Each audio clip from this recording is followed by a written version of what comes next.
Today is October 28, 2025. The conversation around Hong Kong's autonomy often involves a simple but powerful fact. For 156 years, it was a British colony. This historical foundation set the stage for a unique political experiment that is now under intense international scrutiny.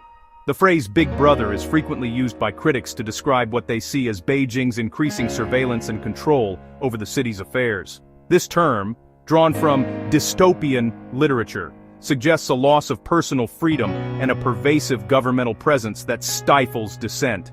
It encapsulates fears that the central government is eroding the city's promised high degree of autonomy, a core principle meant to guide it for 50 years after its handover to China in July 1, 1997. This narrative of encroaching control gained momentum after two seismic events. The first was the widespread protests in 2019. The second was the implementation of the national security law in June 2020. These two events fundamentally reshaped Hong Kong. The legal bedrock of Hong Kong's post-colonial status is the Sino-British Joint Declaration, a binding international treaty signed by the United Kingdom and China in 1984. It laid out the blueprint after sovereignty returned on July 1, 1997. Its central promise, one country, two systems, guaranteeing Hong Kong's capitalist system and its way of life for 50 years, until 2047. The joint declaration said Hong Kong would enjoy a high degree of autonomy, with Beijing overseeing defense and foreign affairs.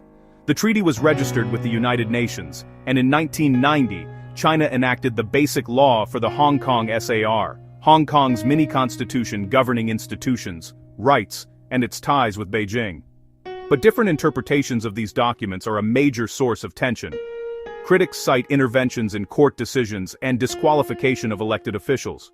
Beijing says the declaration is historical and asserts sovereign authority, including power to interpret the Basic Law. The year 2019 was a critical turning point. Simmering tensions boiled over into mass public action. The trigger was a proposed amendment to extradition laws, allowing transfers to jurisdictions without formal treaties, notably mainland China. For many, this crossed a red line. They feared the legal firewall would shatter, a perceived threat to autonomy and freedoms. Huge peaceful marches began in June 2019. Organizers claimed up to 2 million people. The movement was diverse, but demands expanded as government hesitated. Confrontations grew. Protesters blockaded roads and stormed the legislature. Police used tear gas, rubber bullets, and water cannons.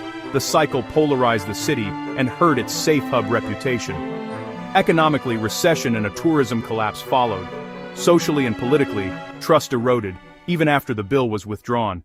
In response to the 2019 unrest, Beijing took a decisive step. China's top legislative body bypassed Hong Kong's legislature and directly imposed a national security law. It was swift and secretive. The full text appeared after enactment. It criminalizes secession, subversion, terrorism, and collusion with foreign forces, with severe penalties. Mainland agencies could operate openly in Hong Kong, with agents shielded while on NSL duty. Police gained powers for warrantless searches, freezing assets, and intercepting communications. The chief executive could appoint national security judges. Critics feared for judicial independence. Proponents say the law restored stability, targeted a small minority, and enabled recovery. Critics call it a blow to autonomy and free speech. Activists, former lawmakers, and journalists were arrested, while civil groups and outlets closed, seen as an ultimate Big Brother tool. In summary, Hong Kong's autonomy in late 2025 is intensely debated, shaped by transformative events. The Big Brother label reflects fears that promises in the Joint Declaration and Basic Law eroded. Some see 2019 as a cry for rights, and 2020 as a tool to quash it. Arrests, media closures, and electoral changes are cited as evidence of compromised autonomy. Supporters see a necessary restoration of order and sovereignty. They note separate economic, customs, and legal systems remain aligned with national priorities. On the ground, continuity and change coexist.